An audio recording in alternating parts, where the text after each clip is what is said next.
hello. I got my water. There's like a bunch of things that I realized I forgot to do after I went live. And I could have done all of those because I played like 20 minutes of Theatrhythm before I started, but I didn't even think of them until I started getting ready to start. We got a lot of company doing their little things, right? Presentations like Nintendo Direct, State of Play, Pokemon Presents, all like that all happened. So we're gonna talk about that. I only talked about 2 games last month that I was excited for, and I got one of them because I bought the stupid $100 version of Theatrhythm. So I was like, okay, now I'm not gonna get like a dragon. Obviously, Theatrhythm's out. It's great. I'm totally getting my money out of it. Dude, honestly, at this point, so let's say I spent about $100 for the first Theatrhythm games combined, plus $2,000 for a fucking arcade cabinet. I'm not even gonna count all of the money I've spent playing in arcades. This one comes out, it's another $100, so we're at $1,200. And then Crash gets this controller, so now we're at like $1,700. I've spent damn near close to $2K on Theatrhythm. The reviews are so damn funny. The shit that people complain about that aren't in games are kind of ridiculous. Let's look at this dude. Look at their name. Look at their name first off. Tell me that this isn't gonna be a biased review. Freya, I don't know how to say Freya's last name. Crescent. While this game is nice, it lacks Freya and a few other favorite characters I like in the series. This overall dampens my experience. They gave it a fucking 3 because Freya isn't in the game. And yes, I love Freya. She's probably my favorite in 9. All of the characters in 9 are pretty solid, except for Steiner. That's what I'm saying. Every single Final Fantasy character, you know how many, it would triple the roster. This is another one. It's a fan fest for the ears. It's a shame that its looks are disappointing and that it's stingy in terms of extras for the series' 35th anniversary. This isn't a game for the 35th anniversary.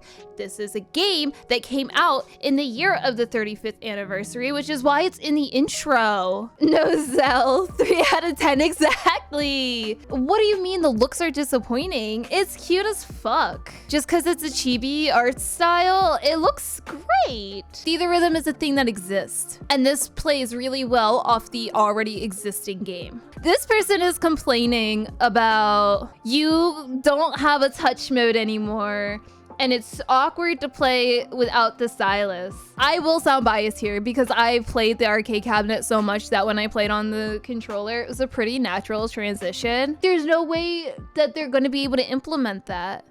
The only way you'd be able to play with controls is if you got it on Switch and if you played it in handheld mode, which they're not gonna do.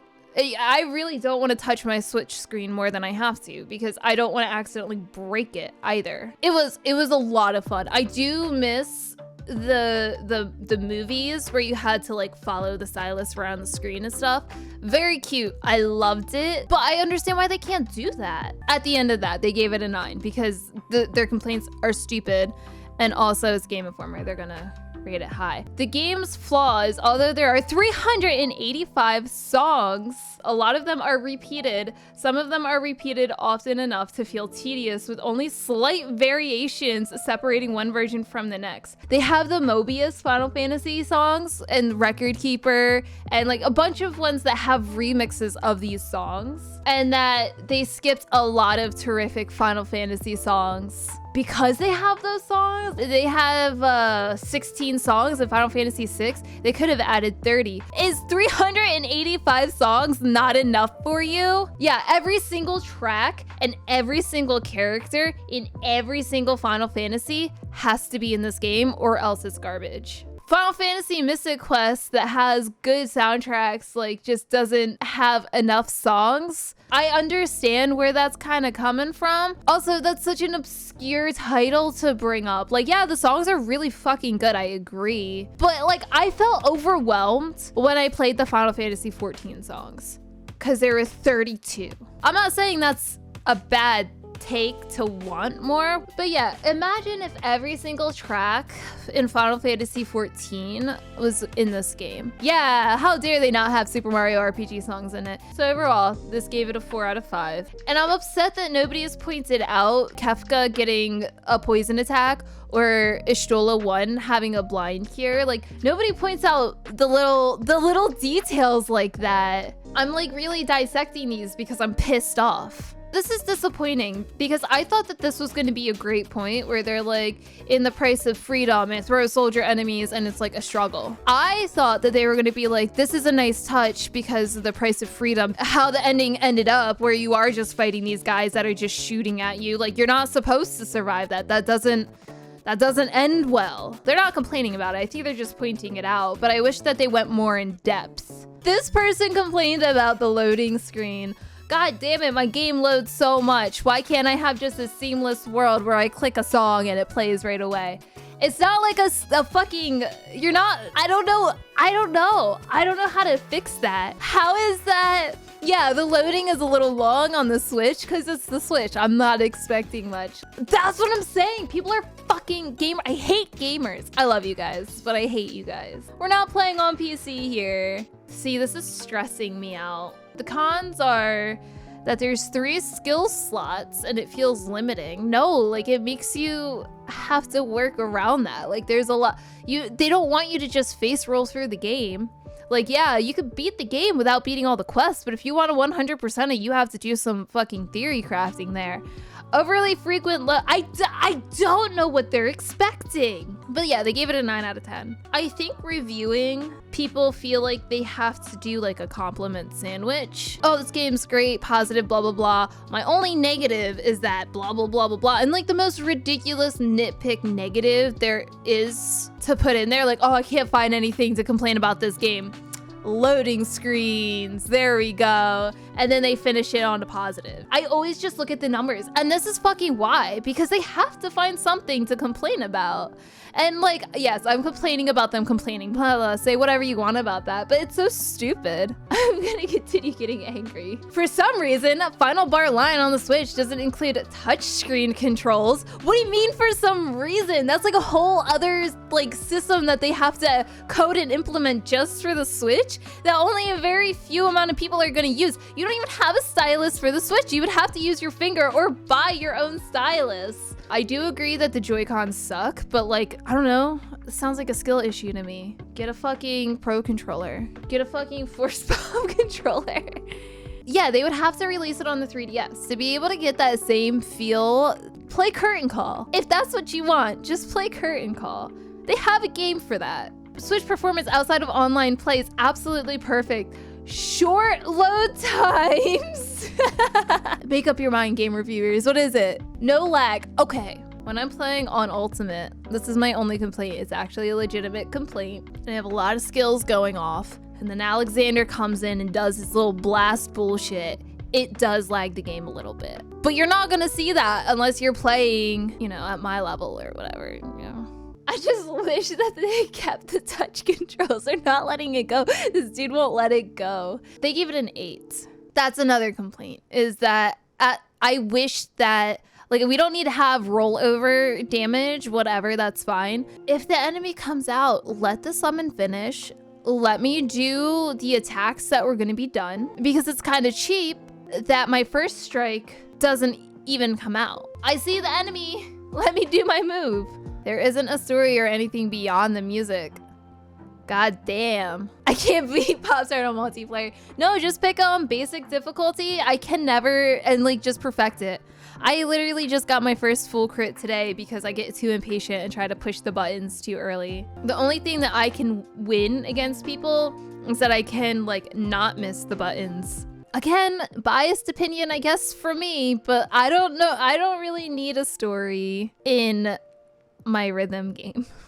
I bought it for the music. They gave it a 9. So overall, with that really shitty 6 because Freya's not in the game, it averages out to like 8.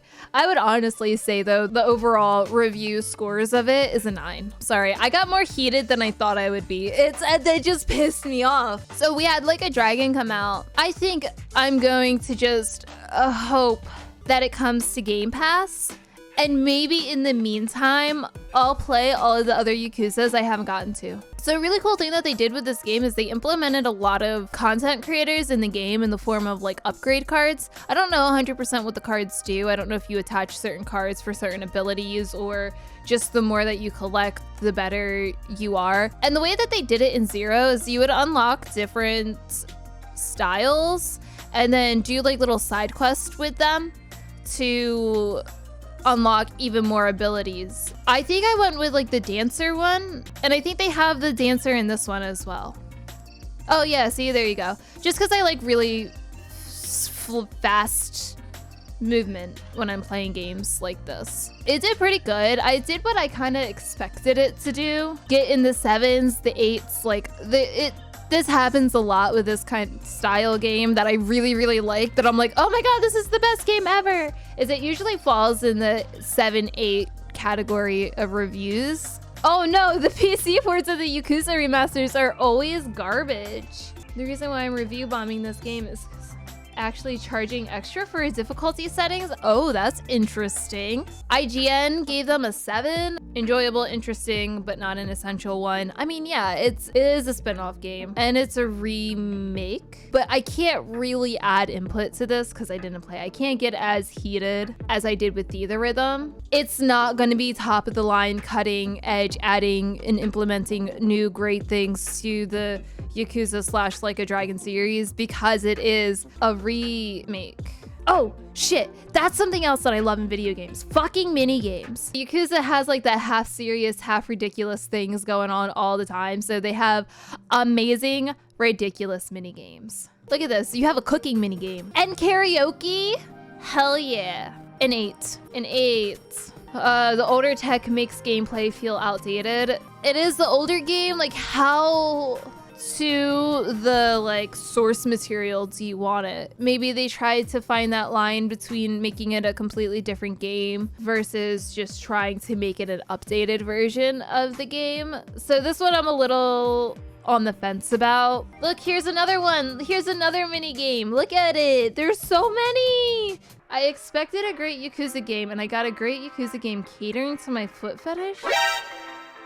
Single player games with single use pay to win microtransactions. Ooh. See, this is why I wanted to play all of the other games before I played this one, because it is a spin-off title and a lot of the original characters show up as not themselves, like little cameos and stuff. I feel like a lot of the references would be lost on me. 65 hours on record, not recommended. This person put out a really thoughtful review. Anyway, so Like a Dragon got a pretty solid 7, 8. We're done reviewing the games from last month that came out, that half I didn't play. We're now moving. Load! It's not playing from the YouTube servers, it's streaming from someone's Switch. I mean, yeah, this is live gameplay of the new Bayonetta game. Next month, we have some games coming out. Oh my God, that's this month. How is February over? We have Bayonetta Origins. This looks really cute. I've played one Bayonetta game a little bit. I'm really tempted. I really love the art style of this game. This is gonna be some kid's first Bayonetta game, and they're gonna ask their mom for Bayonetta, like the actual original series, and it's gonna be very awkward for all of them involved. Oh, there we go. Cereza and the Lost Demon. That's the name of it. And that's coming out on the 17th. Next, we have Resident Evil. I am not getting it. Okay, I'm gonna start off just saying that off the bat. I'm not getting it. I don't do well with scary games. And it kind of looks terrifying. I think it looks cool, but I didn't play Resident Evil 4. There's a lot going on that people are kind of dissecting and breaking down and saying like, oh, this is different. But we'll see. We'll see. It's not even out. There's gonna be a demo, I think, that's coming out soon, but the game's coming out like in a couple of weeks. I'm excited to see the reviews and the reactions to it. I like Resident Evil as a series, as someone who watches people play them and the cutscenes and stuff. I just can't play them, that's all. I'm a little baby. I put it on here not because I'm interested in the game or interested in the gameplay. I just want to know what the fuck So this is the crime boss Rockay City. I think this is like kind of a review video that I picked on it. It's on GameSpot. I would say listen to it yourself. The whole review is basically like this wants to be Payday 2, but isn't as good as Payday 2, and they're just kind of shoving celebrities in there to sell a game. And it's gonna work because people are gonna want to play it. It's like a 4-player heist game. I don't know why their faces are creeping me out. Like, it's not realistic enough to actually look like them. And it's like sits in that weird early PS4 era of it's not bad, but not good at the same time. I say early PS4 because like PS2, a lot of people forget how chunky PS2 looked. This looks more PS3. That's why I say beginning PS4 era, because beginning PS4 era was high tier PS3 graphics. Look at his pecs when he takes it out. They don't move like that, dude. Like when he takes the knife out. They do have like this interesting system, whereas if you leave too much evidence around at crime scenes, then like Chuck Norris will find you eventually and like it's game over. Yeah, so I'm super interested in whatever is gonna happen with this game when it comes out, because like the reviews for it now are not looking great. This is the end of the month, I think. I don't remember when it said it was coming out. I only put it on here because I just forgot that it was coming out. I forgot it was a thing. I think they announced it at the Game Awards. So they announced it in December and we already forgot about it. Does it make you mad that Theatrhythm? What? Yeah, because Power Wash Sim doesn't have so many bugs. You're just trying to make me angry. I'm not falling for it. We're talking about the stories now, okay? First off, we have the Nintendo Direct, which I have feelings about, but I'm gonna try to be not upset. I already streamed it and already raged about it. They should have put the Pikmin 4 trailer at the end. I would have been more hyped. They did start off really fucking strong, having Pikmin 4 be the first thing with a release date and everything. They did also say that this Direct was going to focus on games that were in the first half of the year, so we weren't going to see too many new big titles on here. I was really hoping for Mario. Oh, that's something else that happened. Mario movie date got moved up by like 2 or 3 days. So you can actually see it a little earlier than intended, but I think that's not in every theater. I think that's only in select theaters. So when you're looking for your Mario tickets, just keep that in mind. Off the bat, Pikmin. Oh my fucking God. I can't wait. We're getting it on July 21st. I don't know how stacked July is gonna be, but I feel like a lot of my games come out in summer. Of course, we got the Bayo announcement. That Disney Illusion game looks really good. I don't think I'll get it, but I definitely would recommend it for any people who have young kids if you want to play, because Rayman was really good with that. They actually, in Rayman Legends, had like a young kid mode where you could have them in like a non-dying mode basically, and they could just follow around on the map. And I hope they do that with Disney Illusion, so that way parents can actually play this game with their kids. I guess there's sometimes where you have multiple kids for some reason, without the kid being a hindrance on the gameplay and causing it to be frustrating for everybody involved, if that makes sense. And I know, like, you shouldn't be frustrated while you're playing games with kids, but like, it's not fun when you can't progress. And I'm sure it would be frustrating for the kid too. The other thing that I'm excited for is Katamari. I'm so excited. I'm pissed off that it's another PS2 release, because we had, so this is We Love Katamari, and we had the like original Katamari, I guess, on the PS2. So this is the second one. I wonder if they're going to continuously do this. Instead of making a new fucking Katamari game, they're just gonna constantly re-release the old Katamari games, which, don't get me wrong, Beautiful Katamari, Katamari Forever are really good Katamari games, and I guess it'll be hard to improve on those specifically, and that's coming out on June 2nd. I'm just disappointed that it's not new Katamari. This one was a surprise. I didn't think we would get Persona Q on a console because it runs on the Etrian Odyssey gameplay style, where it's on the 3DS, so the top screen is like the main screen that you focus on. It has your gameplay and you walking through the environment, and the bottom screen, you're actually drawing a map as you're exploring through the dungeon, and you actually put points on the map. It doesn't fill out for you automatically. Look, you see all of this here. This stuff on the right side was all on the bottom screen of the 3DS. See how it's drawing the map like that?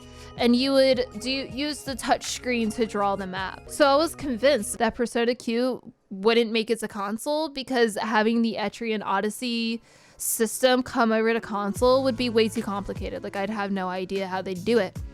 And they did it! On Twitter, the creator of this title actually made a really cute video post about how they're really happy to see this game actually make it out onto console because they had the same worry about trying to make a new version of the game, but how would it even translate to console? And they somehow did it. So it's really cool to see games that you just didn't think, that you think would just die with a console. I love when they were like, hey, this game's coming out. By the way, it's available today. I love that shit. It gets me every time.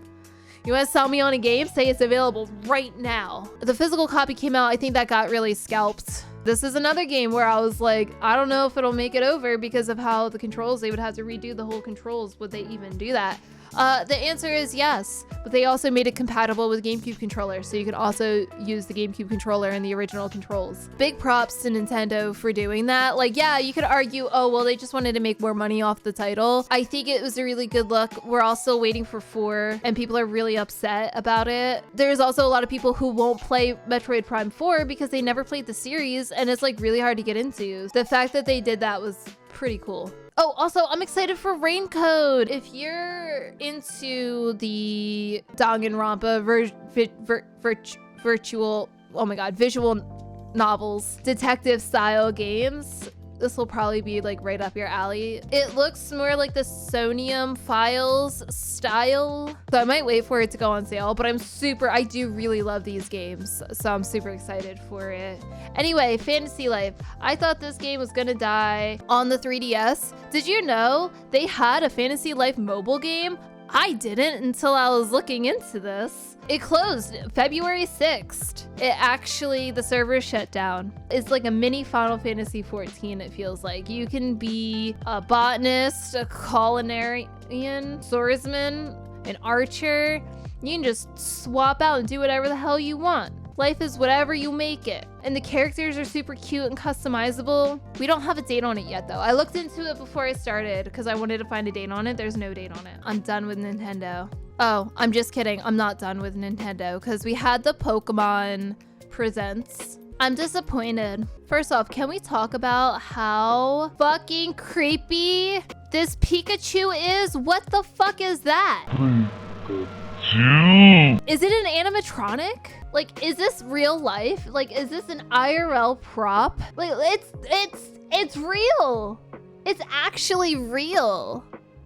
Look at the center, like right here, the fluff. Oh my god, it's just, oh, it's so fucking creepy, dude. Pokemon Sleep's finally coming out. I already use the sleep feature on my phone, and I'm really trash at keeping up with it. And it tracks my sleep for me without me having to push that I'm going to sleep. I'm gonna download it. Obviously, they're gonna integrate this with like anything that they can. They're gonna try to make as much money off of it as possible. So you could buy the Pokemon Go Plus Plus is what it's called. That will be your sleeping buddy, and you have a little Pokemon in it. And you hit it when you fall asleep and hit it when you wake up. I try to be a good human when it comes to being hydrated, and I put water next to my bed to drink water every morning when I wake up. I can't even remember to do that, let alone push a fucking button. So you can get this Pokemon Go Plus Plus on July 14th. I don't think they had a date for Pokemon Sleep. They said, please be more patient with us. I haven't done the raids yet, but I don't remember what this name's called. Iron something. But Walking Wake? Yeah. The little Suicune dude. Oh my god, he's so cute. I love it. This is where they really did me dirty. I knew that Pokemon Scarlet and Violet DLC was coming out because I saw it on Twitter before I watched it, but I was like, oh, maybe it's just like a little bit. So I saw this piece and I was like, okay, this is the DLC because that's the socks. But then I saw the Chimecho. I always said Chimico, and then someone said Chimecho, and I'm like, oh my god, that makes so much more sense. And this is in Pokemon Legends. They have them hanging off their little fucking houses in Pokemon Legends. And the outfits, I was like, wait, no, Pokemon Legends. Like, what are these starter looking things? Oh my god, is this Pokemon Legends set in the Scarlet Violet universe? And then they showed this, and I was like, is this part of what we just saw? So I was confused because I was like, maybe this is the DLC, but then the characters are the same. And then I realized one's in the past and one's in the future, so it's Scarlet and Violet bullshit. It's DLC. It's not Pokemon Legends. This is all DLC. Nintendo knew what they were doing. You can't tell me they didn't know what they were doing. I'm mad. Give me a new Pokemon Legends.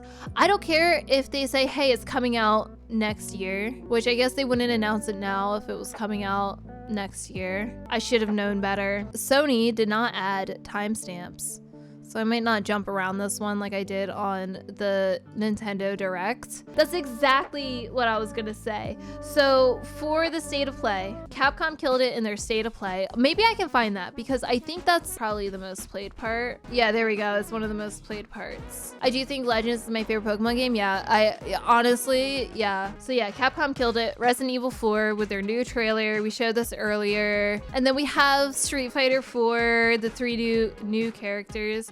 New Pokemon Snap was so good. So we got this. What else was it? Humanity. Humanity looks really good. I thought that was really cute looking. It's the one with the dog. Before Your Eyes was like the only VR game that looks cool. It's like every time you blink, the game progresses just a little bit.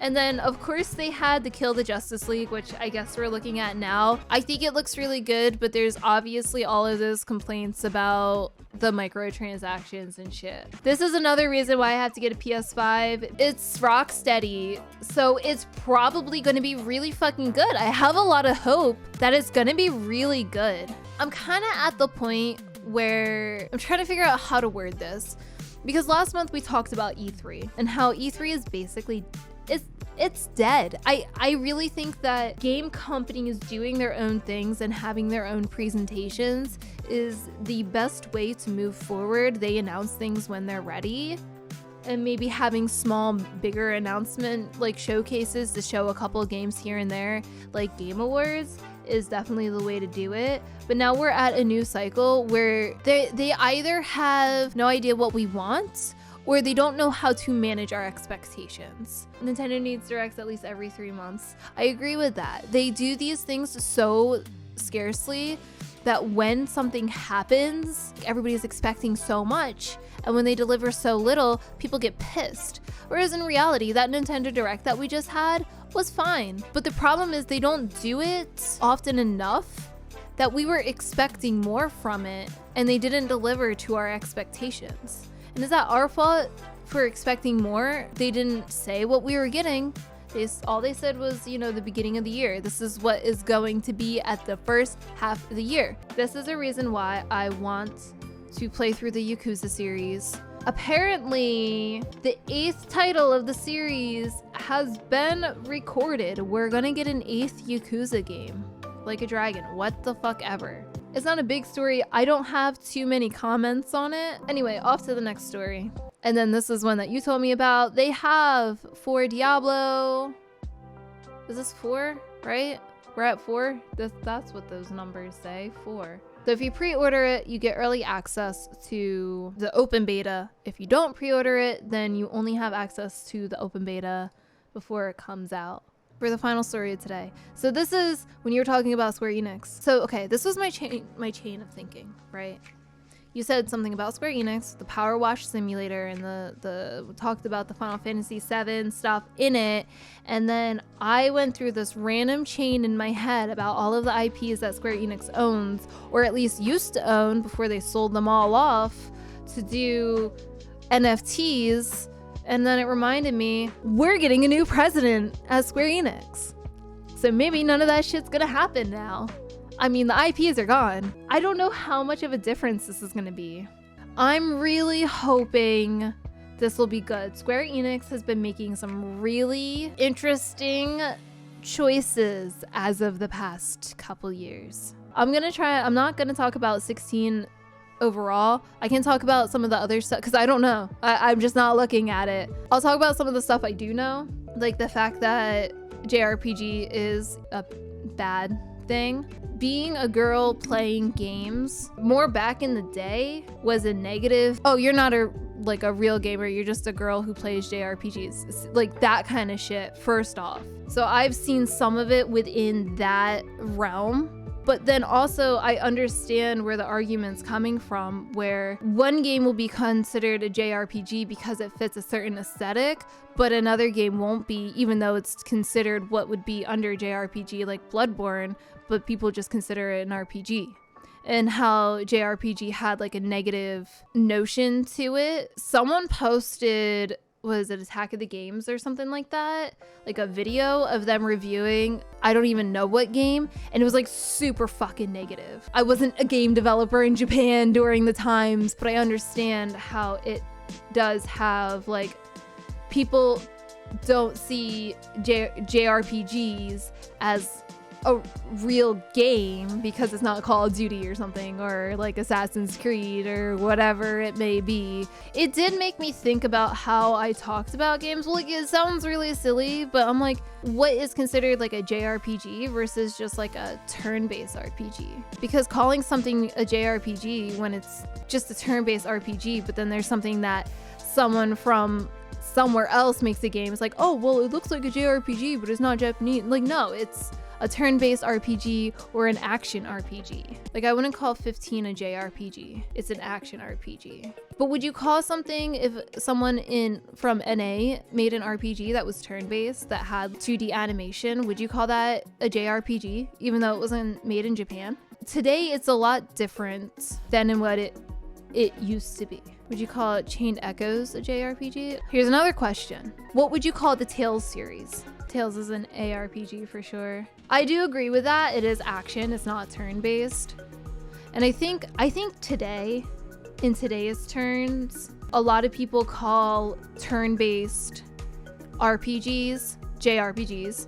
You don't think you should let the combat quantify whether something is a JRPG or not. And I do agree with that because, again, if it's coming out of another place like Europe and it's turn-based, that's not a JRPG. So in this article, it says Yoshida doesn't like the term JRPG, meaning Japanese RPG, and it goes on to explain that the first time he heard it, he felt it as discriminatory. If they felt the JRPG genre hasn't advanced the same way as action games have in recent times. In mind's eye, I can imagine how Yoshida looked at this moment. Oh wow, what a question. That's a very question. That was a question. I see why he was mad about that. One thing he wants to get across is that when we create games, we don't go into them thinking we are creating a JRPG, we are just creating an RPG. The term JRPG is used by Western media rather than users and media in Japan. This is going to depend on who you ask, but there was a time when this term first appeared 15 years ago, and for us as developers, the first time we heard it, it was like a discriminatory term, as we thought we were being made fun of for creating these games. And so for some developers, the term JRPG can be something that maybe trigger bad feelings because of what it was in the past. It wasn't a compliment to a lot of developers in Japan. We understand that recently JRPG has better connotations and it's being used as a positive, but we still remember the time when it was being used as a negative. I wonder if they call an RPG from Europe an ERP. No, wait. Wait a second. No. Oh no, I didn't think about that one. They probably do not call it an ERPG. But it is an interesting conversation. Oh yeah, the 14, there's probably going to be a collab. They said, is there going to be a collab with 14? And he said, well, I don't know. I would have to talk to the 14 producer and get their confirmation, but I would love to have a collab, basically. Which, I mean, he is the 14 producer, so he's just being, you know, cheeky, I guess. So we're going to get a 14-16 collab, probably. That's it. Last month was Theatrhythm-tastic. This month will be kind of slow. I don't know what we're looking forward to in April, but things are going to start picking up here soon. I'll be back next month, same time. It's first Saturday of the month. Thank you guys for chilling and hanging out, and I'll see you either on the Discord or next Wednesday. Good luck and good night.